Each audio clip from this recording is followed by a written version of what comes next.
வாக்குகளை சேகரிப்பார். முதலிலே அரூர் சட்டப்பேரவையுடைய இடைத்தேர்தல்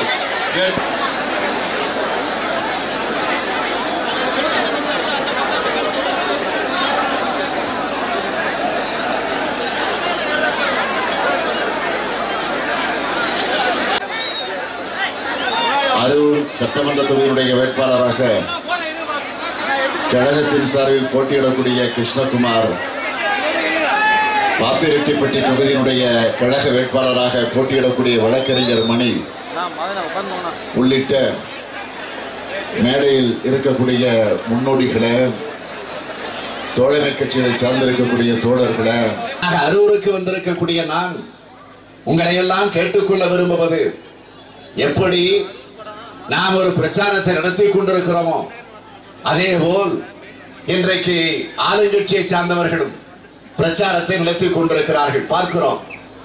ஆனால் பிரச்சாரத்தை நடத்துகிறார்களே தவிர அந்த பிரச்சாரத்திற்கு இங்கே நீங்கள் குழுமிருக்கிறீர்களே, ஆயிரக்கணக்கிலே திரண்டிருக்கிறீர்களே, இதில் ஒரு கால்வாசி கூட்டம் கூட அங்கே இல்லை என்பதை இன்றைக்கு நாம் பார்த்துக் கொண்டிருக்கிறோம்.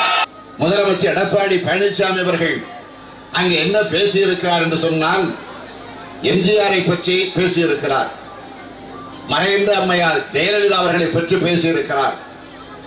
ஆக நான் கேட்க விரும்புவது, எம்ஜிஆரை பற்றி ஜெயலலிதாவை பற்றி இன்றைக்கு எடப்பாடி பழனிசாமி அவர்கள் பேசுகிறாரே, பேசுவதற்கு அவருக்கு என்ன தகுதி இருக்கிறது என்ற அந்த கேள்வியைத்தான் நான் கேட்க விரும்புகிறேன். காரணம், இந்த இருவரும்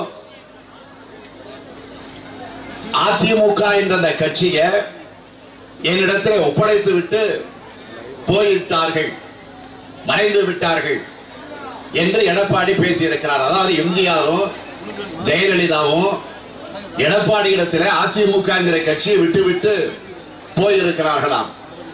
அதை இன்றைக்கு இவர் பத்திரமாக பாதுகாத்துக் கொண்டிருக்கிறாராம் என்று நேற்றைக்கு அவர் பேசியிருக்கிறார். நாம் சொல்ல முடியாது என்ற ஒரு நிலைதான் இன்றைக்கு அந்த கட்சிக்கு உருவாகி இருக்கிறது. என்ன காரணம்? என் மீது ஒரு கொலை குற்றம் சுமத்தப்பட்டிருக்கிறது, ஒரு வழக்கு என் மீது வந்திருக்கிறது, அந்த கொலை குற்றத்திலிருந்து என்னை காப்பாற்றுங்கள் என்று கெஞ்சி கூத்தாடி இன்றைக்கு அதிமுகவை கொண்டு போய் அமித்ஷாவிடத்தில் அழைக்க வைத்திருக்கிறார்கள்.